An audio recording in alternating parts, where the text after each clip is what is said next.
Hello friends, this is CSCMA Debashish Goswami and I will be teaching you chapter number 9, unit number 3. Unit number 3 बहुत ही छोटा है तो शायद एक छोटा सा भी वीडियो बनेगा। ट्रेड नेगोशिएशन के ऊपर है। कुल मिला के कुछ एग्रीमेंट्स हैं जो इंटरनेशनल लेवल पे होते हैं, जो बहुत सारी कंट्रीज मिल के करती हैं। इन एग्रीमेंट्स के बारे में हमको यहाँ पे पढ़ना है। यहाँ पे जो सबसे इम्पोर्टेंट है वो है आपका WTO ने क्या एग्रीमेंट किया, किसके साथ किया, उसके अंदर क्या क्या पॉइंट है, ये यहाँ पे सबसे इम्पोर्टेंट है। तो this is your most important topic. इसके अलावा बाकी जो टॉपिक है ना, गैट हो या RTA हो, ये इतना इम्पॉर्टेंट नहीं है। हो सकता है कि एक क्वेश्चन यहाँ से बन जाए, एक क्वेश्चन यहाँ से बन जाए, लेकिन यहाँ से 2 से 3 क्वेश्चन बनता हुआ मुझे दिख रहा है। ठीक है, छोटा सा यूनिट है, बहुत ज़्यादा बड़ा है नहीं। यहाँ पे क्या बात हुई कि रिसेंट ईयर्स में बायलैटरल और मल्टीलैटरल नेगोशिएशन मिल रहे हैं। बायलैटरल का मतलब क्या है, जहाँ पे 2 कंट्रीज इन्वॉल्व हो, कंट्री 1 कंट्री 2। मल्टीलैटरल का मतलब क्या है, जहाँ पे बहुत सारी कंट्री इन्वॉल्व हो, कंट्री 1 2 3 4 5 6 7। इसको बोलते हैं मल्टीलैटरल कॉन्ट्रैक्ट। अब इसमें से 2-3 इवेंट बस आपको ध्यान रखने हैं। 2020 में ब्रिटेन एग्जिट किया, कहाँ से, यूरोपियन यूनियन से। आपको मालूम होगा बहुत अच्छे से कि यूरोपियन यूनियन में बहुत सारे यूरोप के अलग अलग कंट्रीज़ जो हैं वो साथ में काम करते हैं। उन्हीं में ब्रिटेन था, उनका एक एग्रीमेंट था कि भैया अपन यूरो जो है उसको अपन कॉमन करेंसी मानेंगे और फिर अपन ट्रेड करेंगे एक दूसरे के साथ। अब ब्रिटेन उससे क्या हो गया, अलग हो गया। ठीक है, अभी आपको मालूम चला होगा ना, ऋषि सुनक नाम का एक आदमी जो है वो वहाँ का प्राइम मिनिस्टर बना। उसका एक बहुत बड़ा रीज़न है कि ब्रिटेन ने एग्जिट किया था। इसको नाम दिया जाता है ब्रेक्सिट। तो ये भी आप ध्यान रखेंगे, ब्रेक्सिट नाम दिया जाता है, ब्रिटेन ने एग्जिट किया था। एक वो बहुत बड़ा रीज़न बना कि ऋषि सुनक वहाँ के प्राइम मिनिस्टर बने, क्योंकि जब ब्रेक्सिट हुआ तो ये बहुत सारे लोगों को पसंद नहीं आया और उन्होंने उस समय की जो प्राइम मिनिस्टर थी उनको हटा दिया। फिर आगे पहले नाफ्टा करके एक एग्रीमेंट हुआ करता था, ये अब ख़त्म हो चुका है। इसकी जगह जो आ गया है एग्रीमेंट, उसका नाम है USMCA। तो नॉर्थ अमेरिकन कंट्रीज़ जो थी वो एक साथ एक एग्रीमेंट करके रखी थी कि हम लोग एक दूसरे के साथ ऐसे ट्रीट करेंगे। बाद में उसको ख़त्म कर दिया। 1994 में आया था ये और 2020 में ये ख़त्म हो गया। तो ये इसका टाइम पीरियड आप याद रखेंगे। अब नया जो है वो कौन है, उसमें कनाडा है, मैक्सिको और अमेरिका है। ये 3 देश है वहाँ पे, इसलिए नाम ही पड़ गया। US ऑब्वियसली हर जगह हमेशा वही नंबर 1 पे रहता है, तो उसका नाम है। फिर M से मैक्सिको और फिर CA से कनाडा है। आगे आते हैं हम लोग। अब क्या टैक्सोनॉमी है रीजनल ट्रेड एग्रीमेंट के, क्या क्या होता है, तो बोला कुछ टाइप के एग्रीमेंट होते हैं। पहला होता है यूनिलैटरल ट्रेड एग्रीमेंट, जहाँ पे एक देश बड़ा है, दूसरा देश छोटा है, जैसे इंडिया और मलेशिया। अब मलेशिया इंडिया को क्या ही फ़ायदा पहुँचा पाएगा ना, इतना छोटा सा देश है भैया। हमारा छत्तीसगढ़ जो है वो मलेशिया से बड़ा है। तो आप सोचिए मलेशिया क्या प्रोवाइड करेगा, तो बोलते हैं कि इंडिया ही चलो प्रोवाइड कर देगा। कभी कुछ राशन प्रोवाइड करना होगा, कभी सेफ्टी प्रोवाइड करना होगा, ताकि ये मलेशिया जो है ना ये हमारे सामने झुका रहे कि भैया हम तो आपके सामने झुके रहेंगे, हम हमेशा कृतज्ञ रहेंगे, हम हमेशा इंडेप्टेड रहेंगे। क्यों? क्योंकि आपने हमेशा हमारी हेल्प की। बायलैटरल एग्रीमेंट कोई ऐसे 2 देशों के बीच में होगा जहाँ पे जो एक दूसरे को हेल्प कर सकते हैं। जैसे एक इंडिया हो गया, अमेरिका हो गया, ये एक दूसरे को हेल्प कर सकते हैं, तो दोनों एक दूसरे को हेल्प करेंगे, bilateral agreement. Regional preference trade agreement, जैसे आसियान देश कहते हैं। आसियान देश क्या है, नाम से आपको समझ में आ रहा होगा, ये एशियन कंट्रीज़ जितने भी हैं, एशियन कंट्रीज़ का एक ग्रुप है। तो इसके अंदर वियतनाम है, इंडिया है, ठीक है, कंबोडिया है, भूटान है, पाकिस्तान है, ऐसे बहुत सारे देश हैं। ठीक है, श्रीलंका है, ठीक है, ये सारे देश है। पाकिस्तान का मेरे को थोड़ा डाउट आ रहा है कि नहीं है, लेकिन एक आसियान नाम का देश है, इसमें ये सारे लोग हैं। कभी आपसे पूछेगा नहीं कि कौन से ग्रुप में कितने लोग हैं, अभी तो मैं बस आपको एग्जाम्पल से बता रहा हूँ। फिर ट्रेडिंग ब्लॉक होता है। अब देखिए यहाँ पे क्या है, रीजनल है। रीजनल यानी आप अपने पड़ोसियों से ही कर सकते हैं। ट्रेडिंग ब्लॉक में ऐसा कुछ नहीं है। ट्रेडिंग ब्लॉक में, कस्टम यूनियन में, कॉमन मार्केट में, इन तीनों में ही आप किसी के भी साथ कर सकते हैं, आपकी इच्छा। इन तीनों में ना माइनर डिफरेंसेस हैं, बट बेसिकली जो ढांचा है, जो आपका कोर है, कोर आपका यहाँ पे सेम रहेगा। ठीक है, जब अपन पढ़ेंगे तो मैं आपको बताऊंगा कि कोर क्या सेम है। लास्ट में आता है इकोनॉमिक एंड मॉनेटरी यूनियन। यहाँ पे अगर आपने यूनियन बना लिया ना, तो यहाँ पे क्या करते हैं कि जितनी भी कंट्रीज़ होती है वो सारी countries normally same currency adopt कर लेती है। तो जैसे मैंने आपको ऊपर एग्जांपल दिया था यूरोपियन यूनियन का, वो इसका बहुत अच्छा एग्जांपल है कि यहाँ पे एक कॉमन करेंसी यूरो डिसाइड कर लिया, अब उसी से काम चल रहा है। ऐसे डॉलर बहुत सारे कंट्रीज़ ने डिसाइड कर लिया, उन्होंने अपना एक यूनियन बना लिया कि भैया हम लोग डॉलर को ही मानेंगे, डॉलर में ही ट्रेड करेंगे, कोई नुकसान नहीं। अब इनके बारे में थोड़ा डिटेल में पढ़ते हैं। यूनिलैटरल में क्या होगा, जहाँ पे एक कंट्री ही कर रही है, एक तरफा है ये, ठीक है। तो under which an importing country offer trade incentive in order to encourage the exporting country. तो एक कंट्री दूसरे कंट्री को चीज़ें देंगी, दूसरी कंट्री नहीं देगा कुछ। बायलैटरल में क्या होता है, यहाँ पे दो कंट्री है और दोनों कंट्री एक दूसरे के साथ एग्रीमेंट करके बेनिफिट यहाँ पे शेयर किया जा रहा है। ये लिमिटेड टू सर्टेन गुड भी हो सकता है या पूरा मार्केट एंट्री बैरियर के ऊपर भी हो सकता है, ठीक है। इसमें भी इन्होंने आसियान का एग्जाम्पल दिया है, EU का एग्जाम्पल दिया। कई बार ना जो टॉपिक्स होंगे वो कई बार कॉमन होंगे, यानी आसियान 2-3 जगह में भी आ सकता है, ऐसा ज़रूरी नहीं है, ठीक है। जैसे आप फ्री ट्रेड एरिया में देखेंगे तो यहाँ पे भी आसियान का नाम है, तो ये मत सोचना कि आसियान एक जगह आ गया तो बाकी में नहीं आ सकता, ठीक है। रीजनल में क्या है, यहाँ पे भी मैंने आपको आसियान का नाम दिया था, जहाँ पे एक रीजन में जितनी कंट्री, ग्रुप ऑफ कंट्री एक साथ एक एग्रीमेंट कर लेते हैं। ट्रेडिंग ब्लॉक क्या है, ट्रेडिंग ब्लॉक यानी कि जहाँ पे आप एग्रीमेंट कर रहे हैं पर आपकी कंट्री सेम नहीं है, बहुत कोई भी कंट्री हो सकता है। जैसे यहाँ पे आप देखोगे तो अरब लीग में नॉर्मली सारी जो मुस्लिम कंट्रीज है ना, जो यूरोपियन बोल रहा हूँ सॉरी, मिडल ईस्टर्न कंट्रीज जो हैं वो सारी एक साथ यहाँ पे आ गई, ठीक है, वो अरब लीग हो गया। फ्री ट्रेड एरिया क्या है, यहाँ पे सारा टैरिफ, सारा कोटा यहाँ पे ख़त्म कर देते हैं, तो आसियान इसका एग्जांपल है, बाकी और भी हैं। तो ट्रेडिंग ब्लॉक क्या है, थोड़ा सा ट्रेडिंग ब्लॉक में ये होता है कि मान लो ट्रेडिंग ब्लॉक में 3 कंट्री है, A, B और C। अब मान लो D आए, ये एक ब्लॉक है। अब D को लगाने वाला जो टैरिफ होगा, D को लगाने वाला जो भी कोटा होगा, वो तीनों एक जैसा लगाएंगे। इसको बोलते हैं ट्रेडिंग ब्लॉक, यानी कि हम भाई हैं भैया, जो करेंगे एक साथ करेंगे। फ्री ट्रेड एरिया का मतलब क्या है, अब जैसे मान लो A, B और C है, अब इन लोगों को आपस में अगर कोई काम करना है तो ये लोग बोलेंगे कि भैया हम ना ही कोई टैरिफ लगाएंगे एक दूसरे से, ना ही हम एक दूसरे को कोटा लगाएंगे, इसको बोलते हैं फ्री ट्रेड एरिया। समझ में आया फ़र्क। तो ट्रेडिंग ब्लॉक नॉर्मली क्या है कि दूसरे कंट्रीज़ को हम क्या टैरिफ या कोटा लगाएंगे वो सेट करने के लिए ट्रेडिंग ब्लॉक है। फ्री ट्रेड एरिया क्या है भैया, कि फ्री ट्रेड एरिया में ये होता है कि एक दूसरे के साथ अपन कोई भी टैरिफ नहीं लगाएंगे, कोटा नहीं लगाएंगे, कुछ नहीं करेंगे। कस्टम यूनियन क्या होता है, यहाँ पे भी अगेन ग्रुप ऑफ कंट्री है, ये दोनों का मिक्स है, ट्रेडिंग ब्लॉक का भी फ्री ट्रेड एरिया का भी, यानी कि दूसरे कंट्री को जैसे A, B और C है, तो D को क्या करेंगे, कितना टैरिफ लगाएंगे ये भी सेट होगा, और आपस में क्या होगा ये भी यहाँ पे सेट करेंगे। समझ में आया, यानी यहाँ पे दोनों का मिक्सचर है। यहाँ पे ट्रेडिंग ब्लॉक में एक ही था, फ्री ट्रेड एरिया में भी एक ही था, कस्टम यूनियन में दोनों आ जाता है। कॉमन मार्केट का मतलब क्या है, यहाँ पे लेबर, कैपिटल, जितने भी प्रोडक्टिव फैक्टर है एक दूसरे को अपन यहाँ पे सपोर्ट करेंगे, इसको क्या बोलते हैं, कॉमन मार्केट। जैसे अब नॉर्मली क्या होता है कि जो देश नॉर्मली बोल रहा हूँ ना, जो देश थोड़ा आसपास रहते हैं, जैसे ये देश है, ठीक है, इतने वाले एरिया के लोग क्या बन गए, कॉमन मार्केट बन गए, कि हमारे यहाँ का आदमी तुम्हारे वहाँ जाएगा, हमारा लेबर तुम्हारे वहाँ जाएगा, हमारा मटेरियल तुम्हारे यहाँ जाएगा। तो यहाँ पे basically free flow exchange of क्या होता है, आपका रिसोर्स होता है, एक दूसरे को रिसोर्स यहाँ पे दिए जाते हैं, ठीक है। इकोनॉमिक यूनियन ऑलरेडी मैंने बता दिया है, यहाँ पे फ्री ट्रांजिट ऑफ गुड रहेगा, यानी कोई कोटा वोटा नहीं लगाएंगे। साथ ही साथ एक कॉमन करेंसी यहाँ पे अपन क्या कर लेंगे, शेयर कर लेंगे, और कोशिश ये करेंगे कि ज़्यादा से ज़्यादा अपन उस करेंसी को प्रमोट करें, ठीक है। यूरोपियन यूनियन जैसा मैंने कहा यहाँ का बेस्ट एग्जाम्पल है। फिर आ जाते हैं अपन अगले टॉपिक पे, विच इज़ गैट, ठीक है। गैट पहले हुआ करता था, अब ये भी खत्म हो गया है। गैट एक तरीके का एग्रीमेंट था एक्चुअली। ये एग्रीमेंट ऐसा था कि जितने भी देश हैं उस समय, वो सारे देश को मिलकर एग्रीमेंट करना है। ये ख़त्म कब हो गया, 1980 में आके ये ख़त्म हो गया। रीज़न क्या है, अब दुनिया जो है ना वो कॉम्प्लेक्स हो रही है, तो ये गैट ऑब्सोलीट हो गया था, ठीक है। इन्वेस्टमेंट बढ़ रहा है और ये उसको सपोर्ट नहीं कर पा रहा था।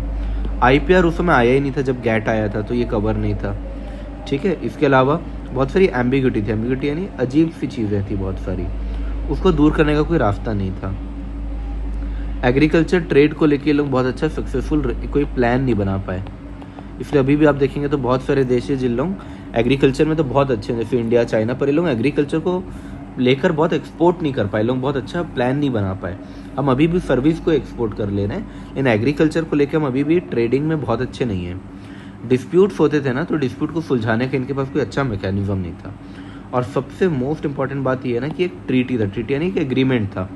तो यहाँ पे जो एग्रीमेंट किए हैं उन लोगों को मानना है मानो, नहीं मानना है मत मानो, यानी कि थोड़ा डिस्क्रिशनरी था, कंपल्सरी नहीं था। डिस्क्रिशनरी का मतलब क्या होता है, मर्जी, ठीक है, इसका मतलब क्या होता है, मर्जी।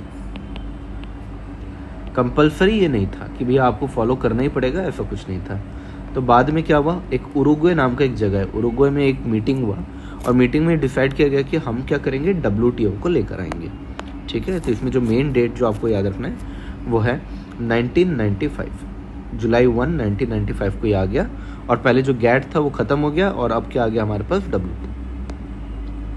अब WTO को लाया क्यों गया, 6 ऑब्जेक्टिव है हमारे पास। सबसे पहले रूल्स को सेट कर लो, कैसे नेगोशिएट करेंगे, क्या करेंगे, कैसे मॉनिटर करेंगे, उसका एक फोरम बना लो। तो रूल फोरम, डिस्प्यूट, ट्रांसपेरेंसी को बढ़ाना है, कॉपरेट एक दूसरे से करेंगे और साथ ही साथ जितना हो सके एक दूसरे को ट्रेडिंग सिस्टम से यहाँ पे क्या करेंगे, फ़ायदा करेंगे।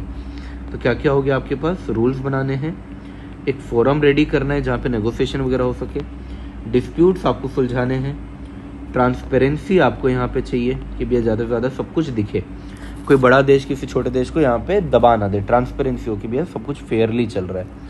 एक दूसरे के साथ क्या करेंगे, यहाँ पे कॉपरेट करेंगे। और लास्ट क्या है, जो अपन सिस्टम बना रहे हैं वो सिस्टम ऐसा हो कि भैया जो डेवलपिंग कंट्री है ना उनको भी हेल्प करे, सभी को हेल्प करे।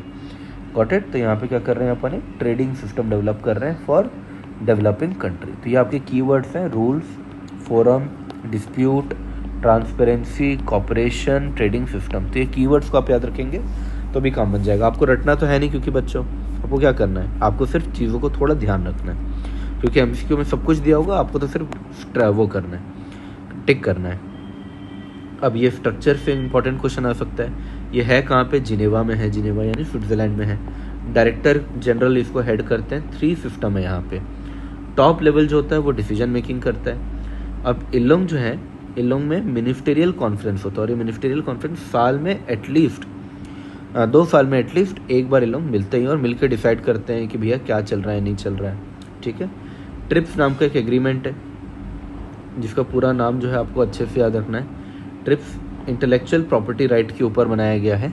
यहाँ पे होता क्या है कि भैया सारे इंटेलेक्चुअल प्रॉपर्टी राइट जो यहाँ पे था नहीं, कहाँ पे नहीं था, गैट में नहीं था, अभी बताया ना। ये देखिए IPR, ये देखिए IPR था नहीं, तो इसको दूर करने के लिए अलग से एक एग्रीमेंट किया गया WTO के अंदर जिसका नाम क्या है, ट्रिप्स। अब 95% कंट्री आ गई WTO में, टोटल 164 मेंबर्स यहाँ पे है। चलिए, मोस्ट फेवर्ड नेशन क्या होता है, WTO के अंदर जितने लोग हैं उसको क्या बोलते हैं अपन, मोस्ट फेवर्ड नेशन। जो बाहर है उन लोगों को क्या बोलते हैं कि ये मोस्ट फेवर्ड नेशन नहीं है। ठीक है।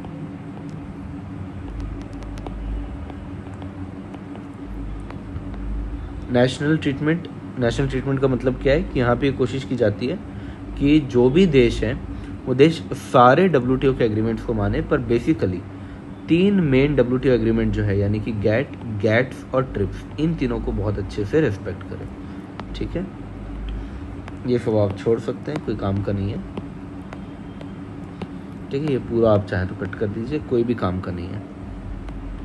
क्या क्या फ़ायदा हुआ ये उसके बारे में है, अगेन कोई काम का नहीं है, आप बिल्कुल छोड़ सकते हैं। इसमें से 1-2 पॉइंट थोड़ा सा मैं बोलूँगा कि रेलिवेंट हो जाता है। उनमें से एक पॉइंट ये है कि एग्रीमेंट ऑन TBT अपन किए, टेक्निकल बैरियर्स टू ट्रेड। कई बार कोई देश है वो क्या करता है कि कोई टेक्निकल स्पेसिफिकेशन डाल देता है कि भैया ये इतने kg का ही होना चाहिए, ये इस क्वालिटी का ही होना चाहिए। अब नहीं है तो उसको रोक देते हैं, तो उसको क्या बोलते हैं, TBT। ठीक है, तो TBT का नाम याद रखना, ट्रिम का नाम याद रख लेना, ट्रेड रिलेटेड इन्वेस्टमेंट मेजर। ठीक है, प्री शिपमेंट इंस्पेक्शन का नाम याद रख लेना, फुल फॉर्म्स बस आपको याद रखना है। ठीक है, दोहा राउंड जो है ये इसका नाम आप याद रखना। दोहा जो है कतर में हुआ था नवंबर 2001 में।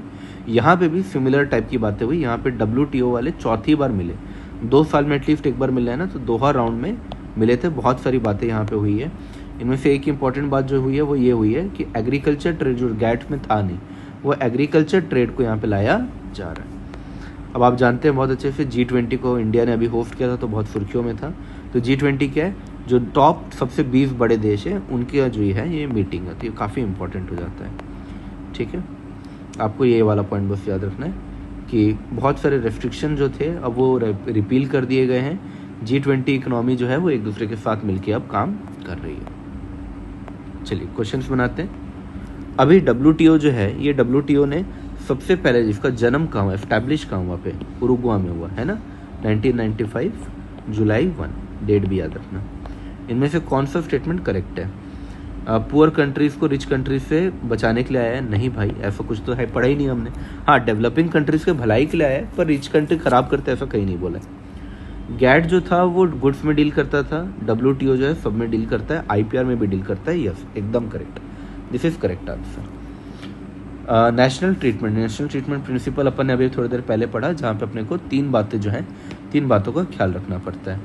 यहाँ पे होता क्या है, नेशनल ट्रीटमेंट का मतलब क्या है कि नाम एज द नेम सजेस्ट कि आपको डोमेस्टिक को थोड़ा सा ऊपर रखना है, डोमेस्टिक मार्केट को बचाना है, और फिर आपको वर्ल्ड के बारे में सोचना है। तो थोड़ा आपका जो ट्रीटमेंट है वो डोमेस्टिक के ऊपर थोड़ा ज़्यादा होना चाहिए।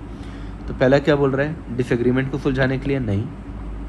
दूसरा क्या बोल रहा है, इम्पोर्टेड प्रोडक्ट्स को आप treated no worse than domestic. Yes exactly, आप डोमेस्टिक को ऊपर रखेंगे और वर्ल्ड को आप नीचे रखेंगे। पहले यही पॉलिसी चल रही थी, अब ये वाला जो काम है अभी हमको नहीं करना है। हमको अब क्या करना है कि भैया दोनों को ही कहीं ना कहीं अपने को इक्वल फुटिंग पे देखना है।